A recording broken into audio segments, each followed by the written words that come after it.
nachman meuman, nanach, I thought sipurei masios, the third story. The son came to the decision to follow them. The son came to the decision to follow them, to hear what they were saying. Here the messenger asked the cloud, how did you come to be a cloud here? The cloud answered, I will tell you a story. There was once a sage who lived in a country where the emperor was a big heretic, who made all the people of that country into heretics. So the sage went and summoned all of his family members and said to them, surely you see that the emperor is a big heretic and has made all of the countrymen into heretics, and some of our relatives he has also made into heretics. So let us set out to the desert so that we will be able to remain faithful to the blessed God. They agreed with him, so the sage uttered a divine name and brought them to the desert. This desert was not favorable in his eyes, so he uttered a divine name and transported them to a different desert. This desert also was not favorable in his eyes, so again he uttered a divine name and brought them to a different desert. And this desert was favorable in his eyes. This desert was close to the 2,000 mountains, so the sage went and made a circle around themselves so that no one would be able to come near them. Now there's a tree that if it would be watered, there would not remain any of us demons. Therefore some of us stand day and night digging to prevent water from reaching the tree. The messenger asked him, why do they have to stand day and night? Once they have dug the first time to prevent the water, it should be sufficient. He replied, there are gossipers. The cloud replied, there are gossipers among us, and these gossipers go and instigate disputes between the king and a different king. Between this king and a different king. This causes wars, which causes earthquakes, and the earth around the ditches caves in, which makes it possible for water to reach the tree. Therefore they must stand there constantly to dig. And when a new king is crowned among us, they make all types of practical jokes before him, and they rejoice. This one scoffs about how he harmed a baby, and the other mother mourns over it, and the mother mourns over it, while another presents another practical joke. Other practical jokes, while another presents other practical jokes, and similarly many types of caper. When the king gets into a happy mood, he takes a stroll with his ministers and tries to uproot the tree, because if this tree would not exist at all, it would be very good for us. So he strengthens his heart very much in order to uproot the tree entirely. And when he approaches the tree, then the tree gives a great shout. The king is then overcome with fear and retreats.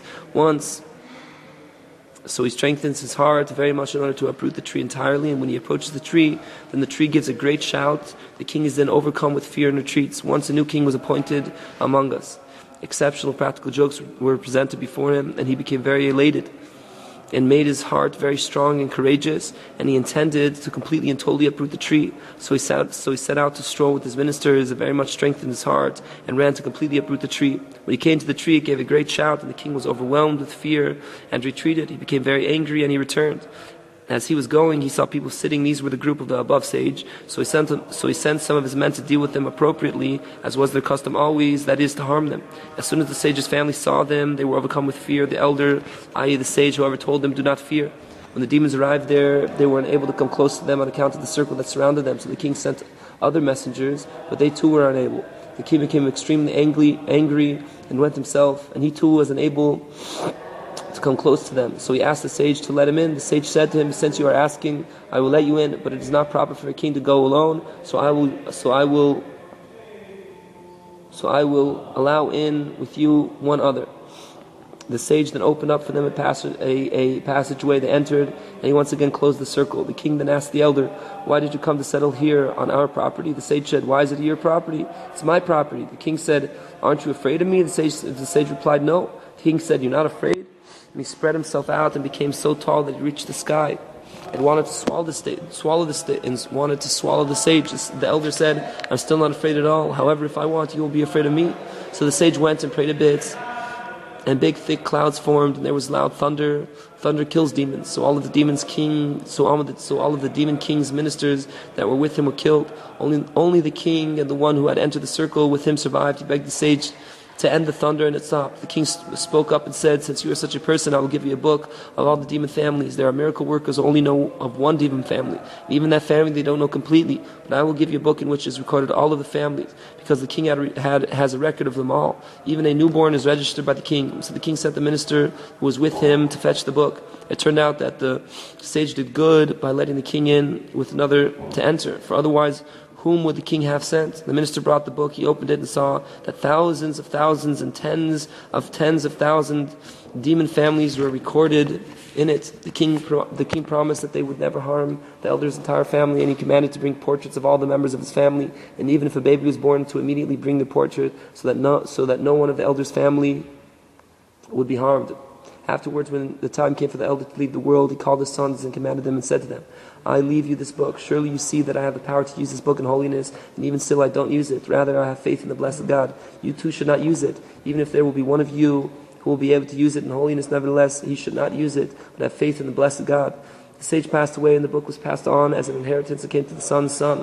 He had the power to use it in holiness, but he maintained faith in the blessed God and did not use it as the elder's grandfather had instructed. The gossipers among the demons tried to persuade the elder's grandson, "Since you have grown daughters and you don't have the wherewithal to support them and marry them off, therefore use this book." The grandson did not know that it was the demons who were trying to persuade him, and thought that it was his heart advising him to do so. So he traveled to his grandfather on his grave and said and asked him, "You left a testament that we should not use this book. Rather, we should have faith in the blessed God, and now my heart is telling me to use it." The sea sage answered, "Even though you have the power to use it in holiness, better that you have faith in the blessed God and don't use it, and the blessed God will help you." And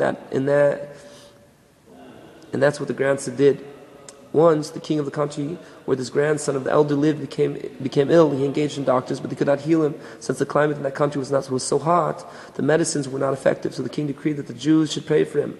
Our king said, "Since his grandson has the power to use this book in holiness, and he does not use it, let us therefore do him a favor." So the king commanded me to be a cloud there over the city, so that the king would be healed by the medicines that he had already taken, and the medicines that he would take in the future. The grandson knew nothing about this, and that is why I am a cloud here. All this was what the cloud told the messenger, and this son, the former cripple, had been following them and listening. The cloud was brought before the demon king. The cloud was brought before the demon king, and the king commanded to take the strength and returned it to the other king, and they returned to him the strength. The son of the demons then returned very afflicted without strength, because he had been severely tortured there. He was very angry at the sorcerer who had tortured him so much, so he instructed his children and his family to always ambush the sorcerer.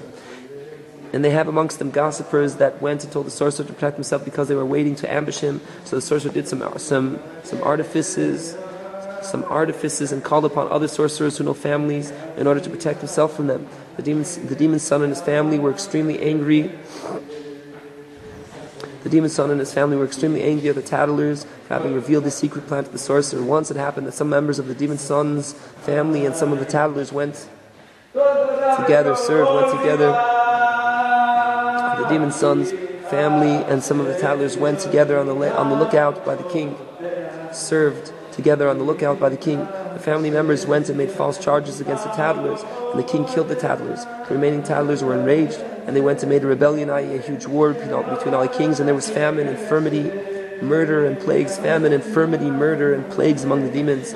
Wars were waged between all the kings. This caused an earthquake.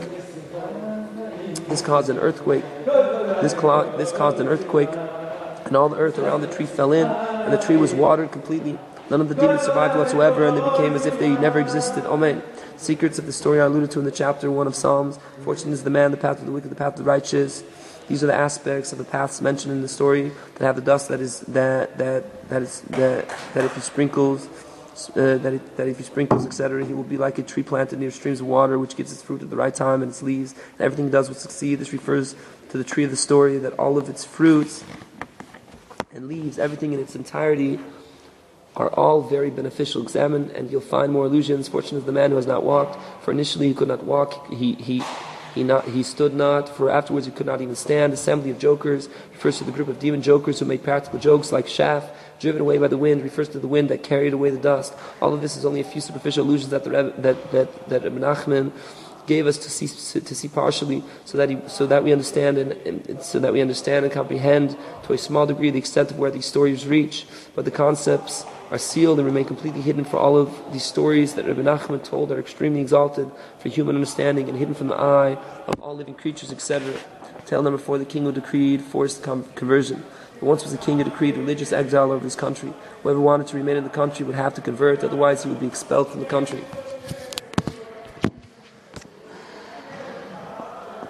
There were some who abandoned all their belongings and wealth and left the country as paupers in order to maintain their faith and remain Jews. Others, though, could not bear to part with their material wealth and remained living as anusim in secrecy. They observed Jewish law, but they were unable to live as Jews in public.